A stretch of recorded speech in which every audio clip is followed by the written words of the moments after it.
Democrat Joe Manchin of West Virginia. Senator Manchin, thank you for joining us this morning. You were in that room on Thursday for all 3 hours. You questioned James Comey. Was he a credible witness? Yes, sir.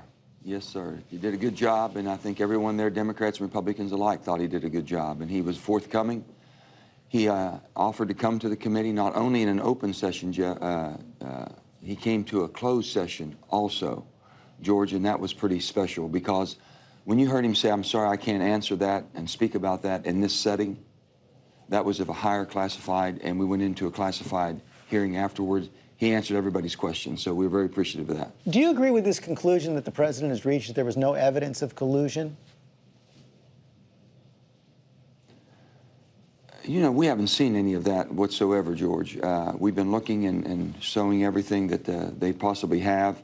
That has not led to that. We have all of us have the utmost respect for Bob Mueller, both on the Democrat and Republican side. I believe he's going to do his job thoroughly. We will accept his recommendation and pathway forward, and I think that's extremely important, that we all agree this is the right person, the right time to do this type of work. You saw the president's lawyer earlier in the program, Jay Sekulow, would not rule out the possibility that the president might in the future take action against Robert Mueller. That'd be a mistake. I don't know why you would take action against one of the most well thought of law enforcement persons we ever had, serving an unprecedented 12 years. He's gone beyond his term, even stayed longer with a unanimous consent, unanimous vote in the Senate. You've heard. So you have a person that everyone respects and knows that he's he's above reproach. You've also heard from the president and his allies really taking after James Comey on the idea that he leaked that information to the New York Times through a friend. Do you have any problem with that? Well, that's concerning. That was concerning when we heard that, you know, but I looked at it as self-preservation. I mean, we're in an unprecedented era, if you will, kind of unorthodox approaches to governing.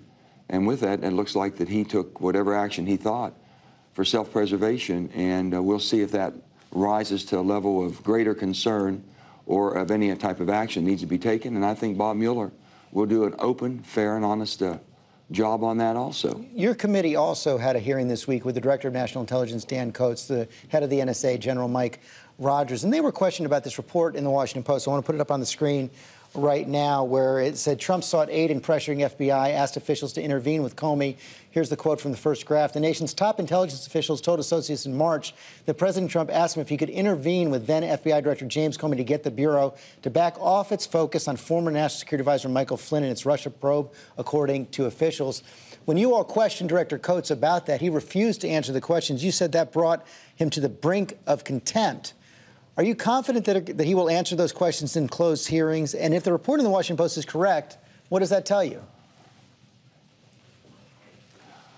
Well, Secretary Coats, Dan Coats, is somebody we serve with, and I was very troubled by their appearance and their lack of forthcoming on their answers, both Admiral Rogers, who we've worked with for many years, and also Secretary Coats. So I came back and asked a follow-up question: would you answer the questions that we have in a closed hearing in the SCIF? And they both said yes. So we're looking forward to that as quickly as we can get that. And finally, James Comey was also asked about the possibility, which it's been reported that Jared Kushner had this meeting with Ambassador Kislyak, the Russian ambassador, where they discussed a possible back channel. Here's what Comey said about that hypothetical. The primary risk is obvious. You spare the Russians the cost and effort of having to break into our communications channels by using theirs. And so you make it a whole lot easier for them to capture all of your conversations and then to use those to the benefit of Russia against the United States. You've asked Mr. Kushner to come before your committee and answer questions as well. If he asked the Russians to set up a back channel, what would that mean? Well, we want to know what the purpose of the back channel was and why he couldn't go through normal channels as far as what we already have established. George, there's no mistake that this is troubling as far as the Russians. The Russians were more aggressive than ever before in this last election. We have proof of that. It's been shown to us on our committee. There's no doubt from a Democrat or Republican that Russia did everything they could and they intervened every way possible.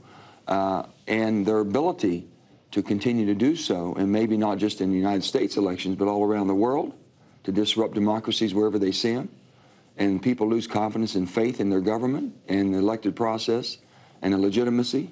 That's quite absolutely disturbing to all of us and should be a concern. So we were concerned about that.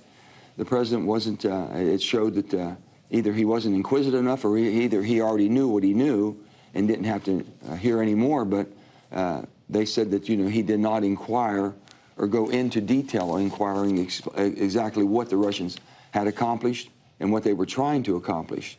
We have gone into detail on that in our committee, and we're very concerned about that, and we're going to make sure that we shut this down one way or another. Senator Manchin, thanks for your time this morning.